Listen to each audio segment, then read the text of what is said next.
Well, okay. Welcome to the Fantasy Tippler. My name is Randall. This is the first episode. So tonight we've got on the rocks, Pinhook, straight bourbon whiskey. This is a brand that I normally like to pick up. It's always kind of available in my market, normally for about $37.99. Pretty good juice for under $40. So let's just tell you what Fantasy Tippler is about. It's about kind of just analyzing what's going on in the fantasy world and then having some good bourbon while thinking about it. So here we go. Fantasy news. Um, I hate I hate to talk about this guy, but Antonio Brown is getting mentioned, and we're going to review it.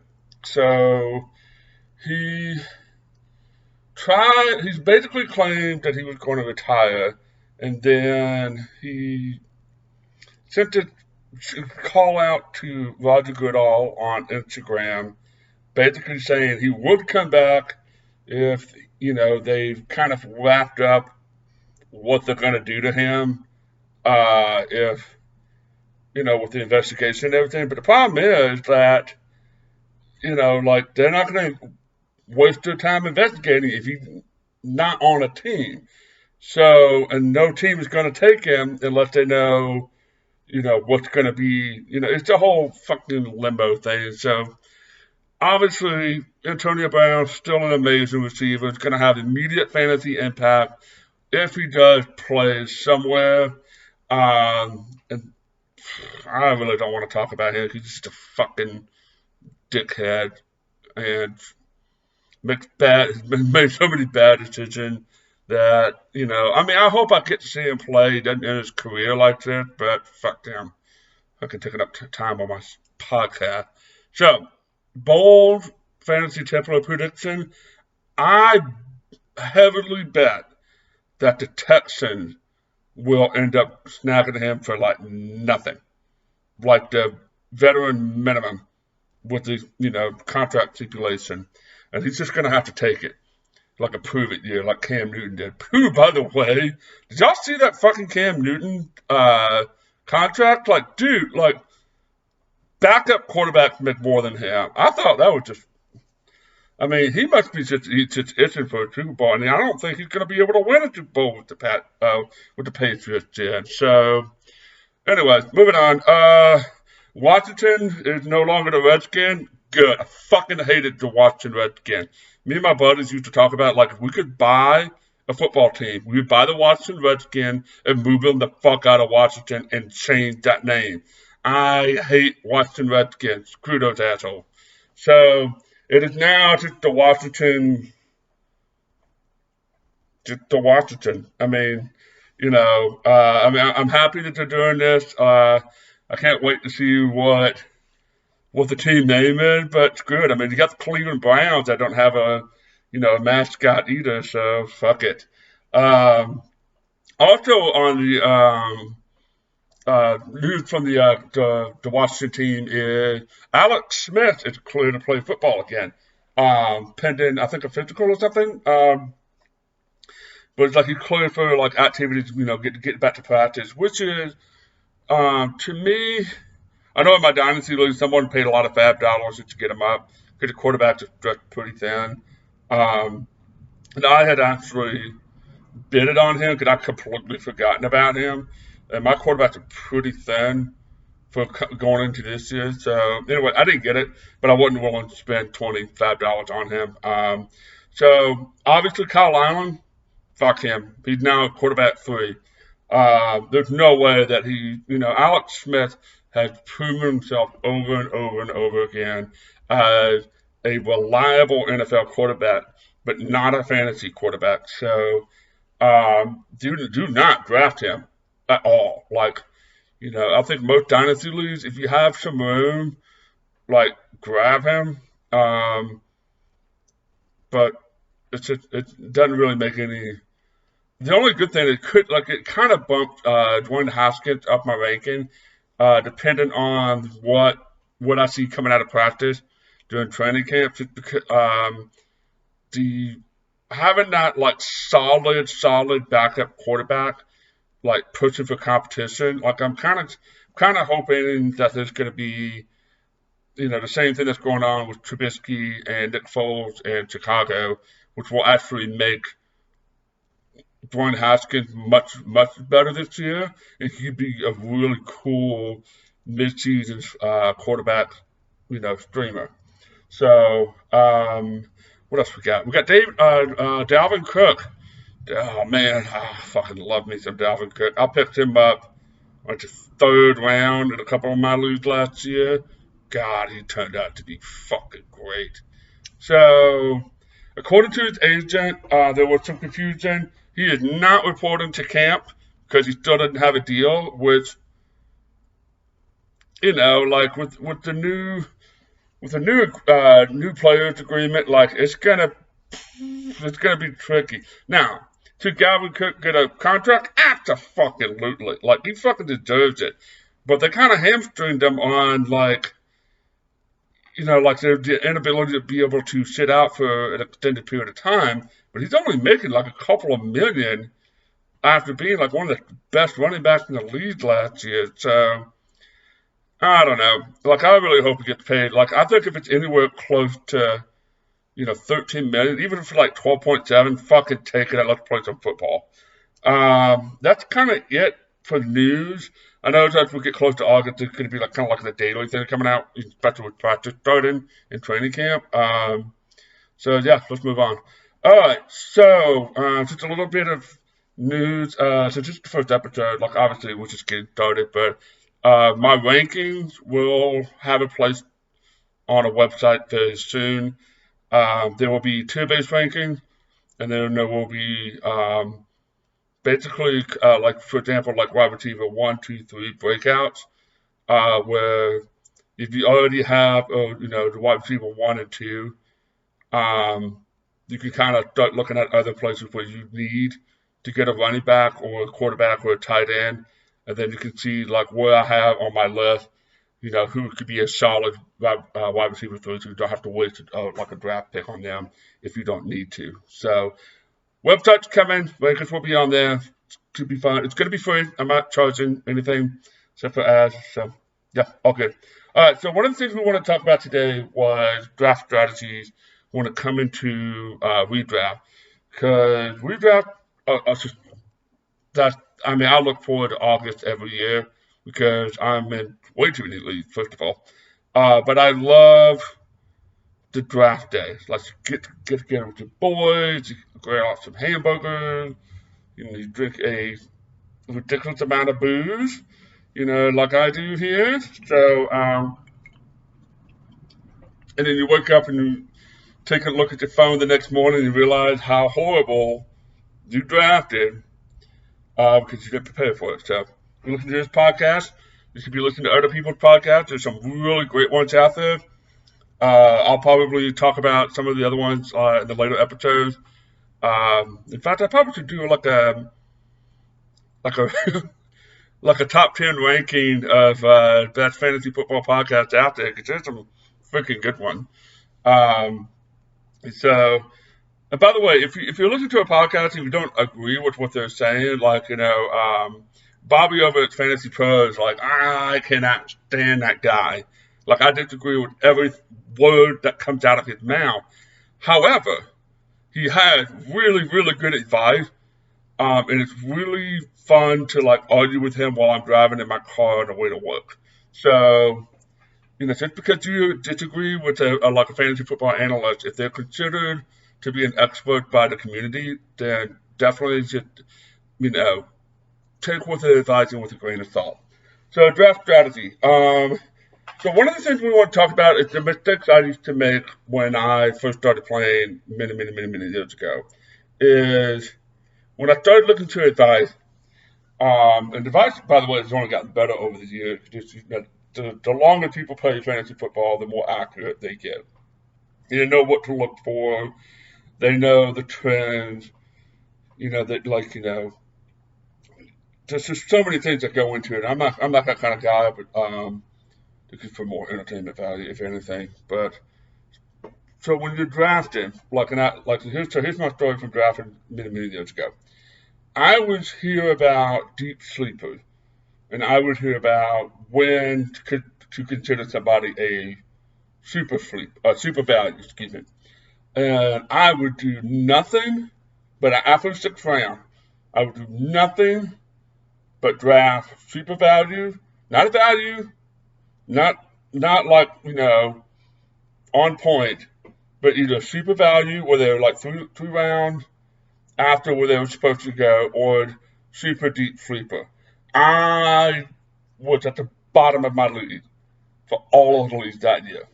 And then maybe really start to analyze not only what people consider to be deep sleepers and super value picks, but why it doesn't work if you have a team full of those. So be wary of that. Like when you're drafting in the later rounds and you have the deep sleepers and you have the value picks, or super value picks, as I would call them. Be wary that they're not going to win you the lead. They're there for risk versus reward factor. So let's just say, for example, Deshaun Jackson, super value pick for me this year. I've been snagging him in like 10th, 11th, 12th round in that kind of area, which means if I'm not going to hold on to him the whole year. Like any draft pick from I say the 9th on, like you need to be ready by week 4 to dump whoever there is. So to John Jackson, if he comes out and does nothing, like absolutely zero, the first week, like not even get a target, he's gone. Now, if he comes out and gets like 11 points, I'll hold on to him. I mean, 11 is it's kind of like mine.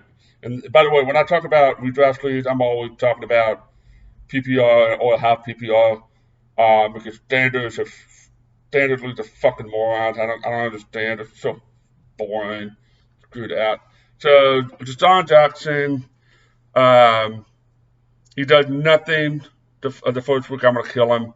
But if he gets like 11 points, there's still a factor because, like, Philadelphia Eagles, they're so injury prone, like, as we definitely saw last year, that Jalen Reagor, like, I know Jalen Reagor is a big pick, and I'm actually really considering him in a lot of my leagues this year, but he's behind Deshaun Jackson for the same position. So, I'm not. Anyway, so if he does nothing, he cut. But if he kind of puts up like, 10, 12 points every week, I mean, that's a flex. That's a good flex spot. So he's definitely going to stay on my bench until like week 4. And by then, you're gonna see people blow up on waiver wire. Like you'll have their deep sleepers that you didn't draft, but that's on your watch list, and all of a sudden they're doing like crazy. Then you either trade away Deshaun Jackson. Deshaun Jackson's not going to last the whole season. I promise you. If he makes it to week 4 with no injuries, I'd be really fucking impressed. So, if you don't fill your bench with super deep sleeper. Another great example, Paris Campbell. Deep sleeper for redraft.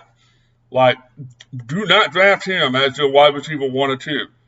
I saw someone do that in like a freaking rookie training lesson mock draft that we were doing, and yeah, I'm sorry, he got berated.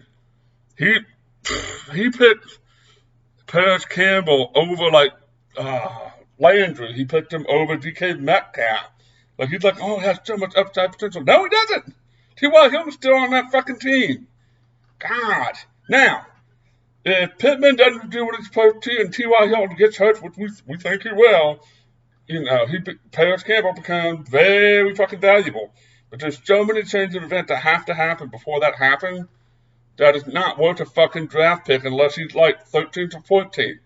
So do not take he's one of the people that belongs in the waiver wire to start the season, honestly. So it just depends on the news that develops. Anyway, so moving on, so don't put too much into super values and deep sleepers. Only take. I kind of have it in my handcuff rule. Like I'll only try to take about one handcuff per draft, just because I've done that thing before where I take every available handcuff, in the draft, and then I just kind of pick and choose who's more likely to get injured and will bust out. But all these handcuffs, and like we'll talk about like solid handcuffs like in a later episode, but some of these handcuffs, like just because he's a handcuff doesn't mean he's going to be, who's the handcuff for McCaffrey in Carolina? It's like Bonifay. Like, he's not, he hasn't proven himself. So that's a risky handcuff. It's not worth a draft pick. However, you have like people like Kareem Hunt, Alexander Madison. Those handcuffs may be worth it, but I wouldn't get. And I did actually do this in one of the mock drafts. I got Alexander Madison, Kareem Hunt, Chase Edmonds, and Tolan Pollard. It's like, why? Look, that does nothing. Like, you probably missed out on some great players. Like, while you're trying to grab all those handcuffs, hoping that one of them, breaks through. Like, no, don't do that. Take one deep sleeper, one handcuff, and then you have a couple of super values that come up. Like Jordan Howard is a great super value that for running backs. If you come as you swing around to the later rounds, like if you go do RB strategy, where you don't take like a running back until like the fifth or sixth, Jordan Howard is a solid running back 3 that could be a running back 2 depending on like what his weekly schedule looks like. So that's it. And he becomes a super value once you get past round 9. So, but am I taking a whole bunch of Jordan Howards? No, I'm taking one. So, all right. But while we're talking about like not taking too many deep sleepers, and we're not taking too many, super value players. What about the players that are obviously always overvalued? A lot of people talk about to avoid them, and I'm like, just wait a minute here. So, for example, like an overvalued player would be the Pat Mahomes, Lamar Jackson, Travis Kelce, George Kittle, and we'll just kind of focus on that for right now, like where they're going in the second round, sometimes first, and they're always gone by the end of the third. Solid drafting strategy means don't fucking take a quarterback until after the 6th round. However, depending on how you draft, and we'll do a bunch of mock drafts later on, in a couple episodes from now. Like we will basically just create one episode mock drafting from each position. If you're in the top 6, and George Kittle or Travis Kelce comes around to you in the second round, you have to make strong consideration, especially if you're like on the 1, 2, 3 on the turn. You have a long time until like a pick comes back to you.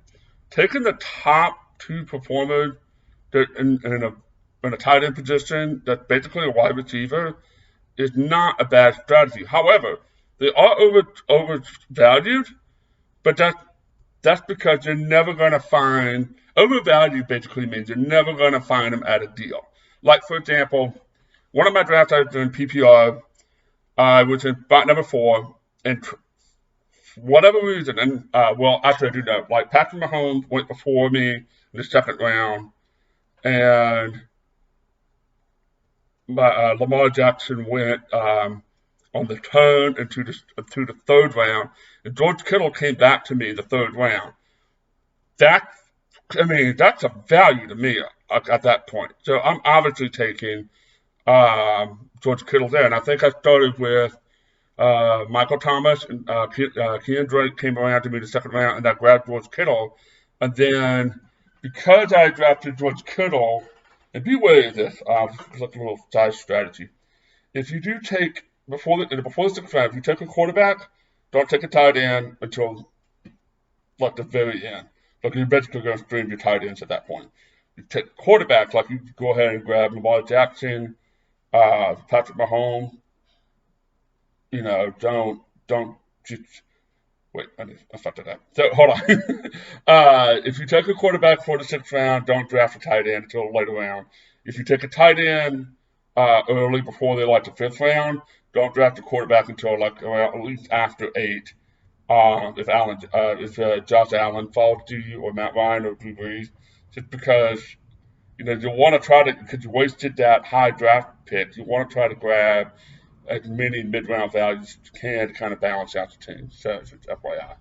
Um, so yeah, overvalued players, are they worth it? Yes, just depending on what your draft strategy is. Like I said, be mindful if certain people fall to you. It's like um, if if the top two quarterbacks, Jackson and Mahomes, are in the third round, I still wouldn't take them. I'm not a quarterback guy. Like in my league last year, I got Dak Prescott round 11. He was awesome. Another lead I had Lamar Jackson round 10. I mean, that's money in the bank. I don't know why I didn't win those two leagues. I came in second. Pick poor management on my part. But anyway, um, don't I just wouldn't take quarterbacks back that early. I mean, I would take Lamar Mahomes if they fell early fourth. That becomes a value to me, and I would take him then. So, anyways, what else is going on? Yeah, it's a good bourbon. So, all right. I had somebody ask me about this the other day, where um, what do we do with Chris Carlson? Uh, and he was basically asking like when he found out that College Hyde got signed by the team. And College Hyde was like a very ugly fantasy relevant running back last year. So actually need somebody that made it to very deep into playoffs, just using him as a flex the entire time. Um, so Carlos Hyde affecting Chris Carlson. Will there be an effect? Yes. Will it be a big one? No. Seattle with their coach there, this is going to be very, very run heavy, and they have a lot of good options there. But to start the season, like remember, you're drafting to win the first 6 to 8 games. Don't worry about the rest of the season. 6 to 8 games. You want to get to the playoff in the first 6 games. Chris Carlson, I don't think he should be the running back one at all, but I think he is a solid running back two for the first 8 weeks, with running back one upside. So I am drafting him as that. Now, if you find yourself in a position where, let's just say, you go the first 2 rounds, you go like a wide receiver one, tight end one, and then you should, I mean, for whatever reason, Kenny Galladay is sitting there in the third round, who I adore. You grab Kenny Galladay, and then the fourth you have Chris Carlson. Yeah, I mean, if Melvin Gordon's there, I would probably take him, maybe.